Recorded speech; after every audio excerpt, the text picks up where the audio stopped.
I was outside just now taking the dog for a walk, and the sun was down enough to where you can't see it anymore. It's a little overcast outside, getting cold, got a cold front coming in, a little windy. And as I was walking by the neighbor's house, they had a wind chime out on the front porch. And I'm listening to the wind chime, and it's that kind of weather outside.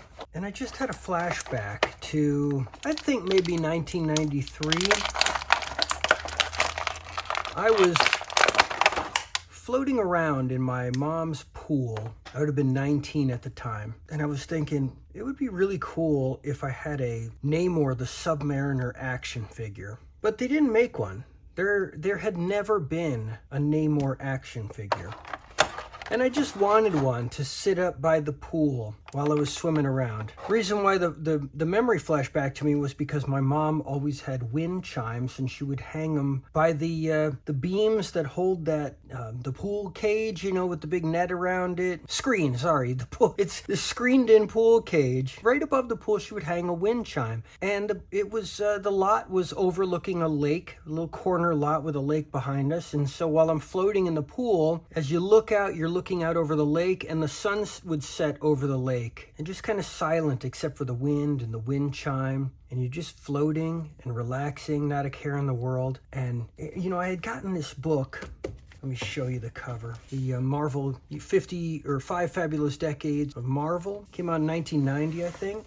And in here, it had this reprint of the Submariner comic from 1954 when they were trying to bring superheroes back. They had gone away. They were trying to bring them back. It didn't stick, so they were gone again until the 60s came along. And I just remember seeing, you know, the way the Submariner looked, and I was, you know, I was getting the Namor comic that was coming out at the time, the new Namor comic that was coming out in the late 80s, early 90s, and I was getting every issue. I was really enjoying it, and just this glimpse of like this prehistory Namor, this bizarre art style, you know, where his head is like this triangle, and I don't know, just kind of relaxing in the pool and thinking about this aquatic character. And I don't know, I was starting to collect action figures because I was just a couple years out of childhood, so I wasn't getting toys to play with anymore. And that couple year period where you're just not doing any childish things anymore had gone by,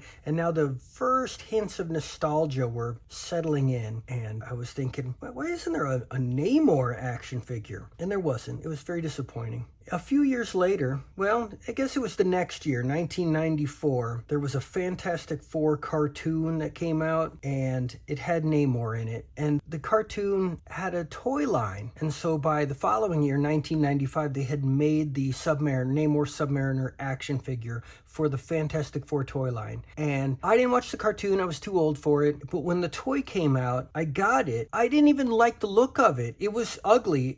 He had weird proportions. He had a ponytail. He had a giant, like, Ninja Turtle shell shield that he carried. And he had a big button on his back that you push in. It made like an action figure. It was an ugly looking action figure, but I bought it because I still had that strong thought in my head of, why isn't there a Namor action figure? And when they finally made it, that was the first one. It was from the company Toy Biz. When they first made it, I was like, well, I just feel obligated. I have to get it. And I did, and I didn't like it. It was ugly. And that was that. Since then, a lot of Submariner action figures have come out, and I collected a bunch over the years, and they were all pretty cool. And this is the latest.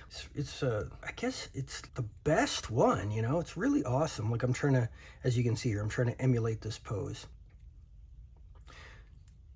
But I bought this, and it's just been sitting in the box forever. Just never got around to opening it. And when I was outside listening to the wind chime, I was thinking, remember how important that stupid thing was to you? That didn't exist? So important that years later, when one of them came out and it was garbage, you still bought it just out of obligation? And now they actually come out with great ones. And you buy it, and you just, I don't know. Is it after turning 50 you just stop caring about stuff? Is it you've been around the block too many times that things just aren't that important anymore? I mean, yeah, it's a toy, but come on. In 1993, I was 19. It was a toy wouldn't have been important to me then either. I wasn't playing with it. I don't really have any answers, and I don't know where I'm going with this. It was just a weird feeling to hear that wind chime, have the weather, the way it was, the wind, and have that sense memory come back about the Namor action figure, and then realize I had one in the house, better than anything I could have ever dreamed of having way back then,